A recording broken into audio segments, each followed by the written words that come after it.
जय गुरु जी, शुक्राना गुरु जी।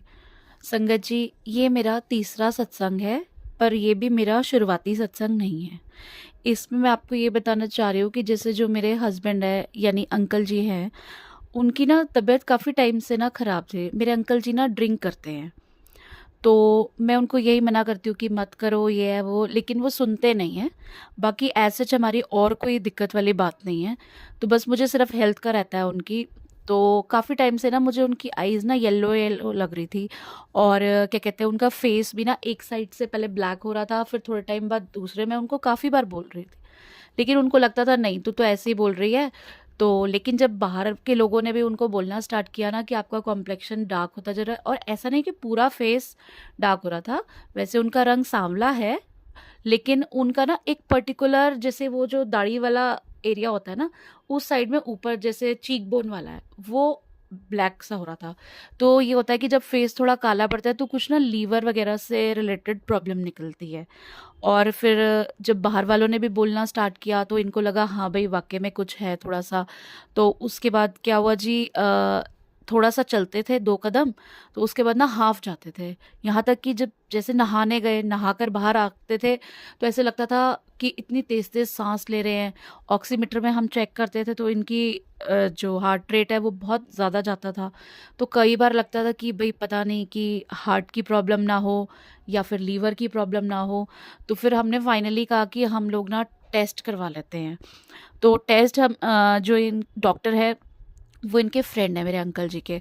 तो उन्होंने कहा आप एक काम करो कि आप ना एडमिट हो जाओ, कि मेडिक्लेम है हमारा। तो हमने सोचा कि टाइम तो लगेगा 2-4 दिन, क्योंकि मेडिकेशन अगर जो भी होगी, जिस हिसाब से जो हालत थी ना इनकी, वो लगता था कि भैया या तो अटैक आएगा या फिर लीवर की कोई बहुत बहुत ज़बरदस्त प्रॉब्लम हो रही है।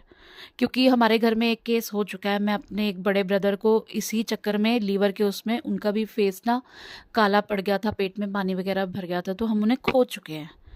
तो इसलिए थोड़ा सा डर भी लगता है, लेकिन मैंने ना सब कुछ गुरुजी पे छोड़ दिया था। मैंने गुरुजी को बोला, मैंने कहा गुरुजी पूरे के पूरे मेरे अंकल जी भैया आपके हवाले, अब आप देखो कि आपने क्या करना है। तो हम लोगों ने गए, हम लोगों ने एडमिट कराया, फिर इनके सारे टेस्ट हुए, सब कुछ हुआ। तो गुरुजी की कृपा से आप ये देखिए संगत जी, ना उनकी लीवर में कोई प्रॉब्लम आई, ना ही उनके हार्ट में कुछ प्रॉब्लम आई। सारी चीज़ें बिल्कुल फिट, मतलब कोई अगर देखे बिना तो वो मान नहीं सकता कि इनको कुछ प्रॉब्लम ना हो। आप खुद सोच सकते हैं कि जैसे ये अगर चलते हैं, 4 कदम चलते थे तो जैसे गाड़ी पे टेक लगा लेते थे, कि इनको सांस नहीं आती थी, ऐसे हाफना शुरू कर देते थे। लेकिन अब जब एडमिट कराया तो ऐसा भी नहीं है कि बिल्कुल खाली ही कुछ हो। तो क्या उसमें क्या आया कि इनको ना, जो इनका ये एनेमिक निकले, इनको ब्लड की बहुत ज़्यादा कमी थी। यानी लगा लीजिए संगत जी, जैसे 13-14 होना चाहिए एक मेल मेंबर का, तो इनका जो था ना, जो हाई रिस्क रेट होता है ना, वो भी 6 पॉइंट समथिंग होता है, लेकिन इनका 5.37 था। और जैसे मैंने गूगल करके देखा, सब कुछ देखा हाई रिस्क रेट, तो उसमें ये था कि 6 पॉइंट समथिंग से नीचे जाके ना आपका हार्ट फेल हो सकता है। तो बहुत बहुत शुक्राना गुरुजी कि 5.37 होने के बाद भी आपने इनको बिल्कुल ठीक ठाक रखा, इनको ब्लड वहाँ चढ़ाया गया, और उसके बाद बिल्कुल आराम से, बिल्कुल ठीक ठाक होके हम 3-4 दिन में डिस्चार्ज लेके अपने घर पहुँचे।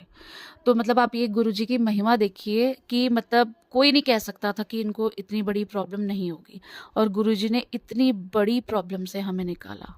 जय गुरुजी, शुक्राना गुरुजी, अनंतम अनंतम शुक्राना गुरुजी। अब मैं अपना सत्संग यहीं पे विराम देती हूँ। ओम नमः शिवाय, शिवजी सदा सहाय। ओम नमः शिवाय, गुरुजी सदा सहाय। सो संगत जी, प्लीज़ प्लीज़ अपने आप को सरेंडर कीजिए गुरुजी के आगे। धन्यवाद।